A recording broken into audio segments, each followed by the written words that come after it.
Friends, అందరు ఎలా అన్నారు? It's me Sanvi. Welcome back to Sanvi's kitchen. So ఇవాళ రెసిపీ వచ్చేసి నేనైతే చికెన్ మసాలా ఎలా చేయాలో అనేది చూపిస్తున్నాను. సో చాలా పర్ఫెక్ట్గా అయితే వస్తుంది. మరి ఇంకెందుకు లేట్, రండి వీడియోలోకి వెళ్ళి. సో మనమైతే ఇలా కావాల్సినవన్నీ రెడీగా పెట్టుకుందాం. జీలకర్ర, ధనియాలు, కాజు పొడిలు మరియు మనం కరివేపాకుని సపరేట్గా తీసుకుందాం. ఇప్పుడే కాదు, దాల్చిన చెక్క, ఇలా లవంగాలు అన్నీ రెడీ పెట్టుకోవాలి. సో స్టవ్ మీద ఇలా ప్యాన్ని పెట్టుకొని ఇందులోకి 100 గ్రాముల దాకా దాల్చిన చెక్కని మనం బాగా వేపుకోవాలి. సో మనం ఇక్కడ మసాలా చేస్తున్నాం కాబట్టి ఆయిల్ ఏం అవసరం లేదు. ఇలా ఫస్ట్ మనం దాల్చిన చెక్కని వేపుకోవాలి. ఇలా 10 దాకా పువ్వుల్ని కూడా వేసేసుకుందాం, బిర్యానీ పువ్వుల్ని. వీటిని కూడా మనం బాగా వేపాలి.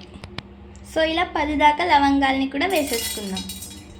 సో 10 దాకా ఇలాచీల్ని కూడా వేసేసుకుందాం. సో ఇలా 3 నల్లటి ఇలాచీల్ని కూడా వేసేసుకుందాం. ఇప్పుడు ఇందులోకి జీలకర్రని కూడా వేసేసుకుందాం. ఇందులోకి మనం ధనియాల్ని కూడా వేసేసుకుందాం. 200 గ్రాముల దాకా ధనియాలని, 1 గ్రామ్ దాకా జీడిపప్పుని కూడా వేసేసుకుందాం.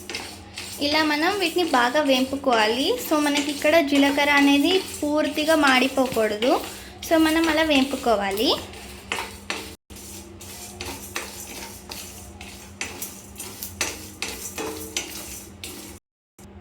ఇప్పుడు మనం ఇందులోకి కరివేపాకుని కూడా వేసేసుకుందాం.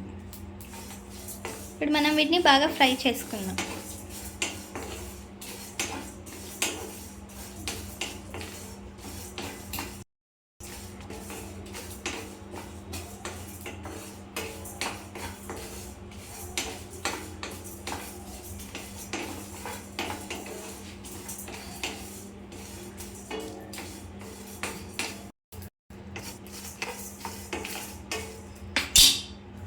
ఇప్పుడు మనం వీటిని స్టవ్ ఆపేసుకుందాం. సో చెప్పాను కదండి, జీలకర్ర అనేది పూర్తిగా మనకి మాడిపోకూడదు.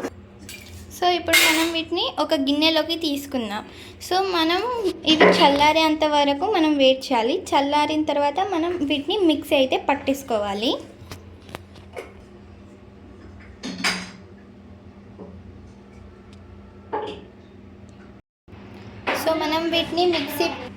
సో మనం దీన్ని మిక్సీ పట్టేసుకుంటే అంతేనండి, మన చికెన్ మసాలా రెడీ అయిపోయింది.